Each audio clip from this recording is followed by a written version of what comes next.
Таджикская олимпийская делегация вечером 20 июля прибыла в Токио, ее встретили представители Национального олимпийского комитета Таджикистана и расселили в Олимпийской деревне.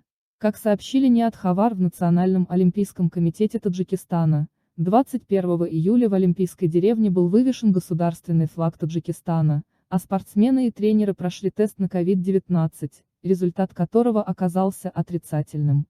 Спортсмены уже приступили к тренировкам в Олимпийской деревне. Руководство Национального олимпийского комитета Таджикистана и Федерации футбола Таджикистана встретилось со спортсменами и тренерами и пожелало им успехов. В ходе встречи спортсменам было сообщено, что от имени председателя Маджлиси Милли Маджлиси Оли Республики Таджикистан, председателя города Душанбе уважаемого Рустами Эмомали в столице страны спортсменам, завоевавшим медали, будут подарены квартиры. В частности, завоевавшим золотую медаль будет подарена четырехкомнатная квартира, серебряную медаль, трехкомнатная квартира, бронзовую медаль, двухкомнатная квартира.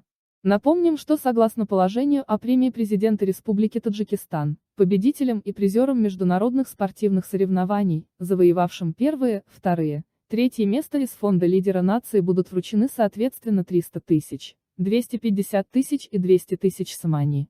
Перед поездкой в Токио правительство страны обеспечило таджикских спортсменов учебными сборами, участием в отборочных соревнованиях, фармакологическим обслуживанием.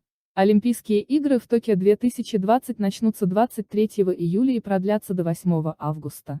Республику Таджикистан на Олимпийских играх в Токио 2020 будут представлять 10 спортсменов: дзюдоисты Самон Махмадбеков, вес до 73 кг, Акмал Муродов, до 81 кг, Камран Шофи Устаперион, до 90 кг, Тимур Рахимов, свыше 100 кг, боксеры Бахадур Усмонов, до 63 кг, Шабос Нигматуллаов, до 81 кг, Сиевуш Зухуров, свыше 91 кг, легкоатлет Ильдар Ахмадиев, бег на 100 метров, пловцы Алимджон Эшонов, вольный стиль, 50 метров, и Анастасия Тюрина, вольный стиль, 50 метров.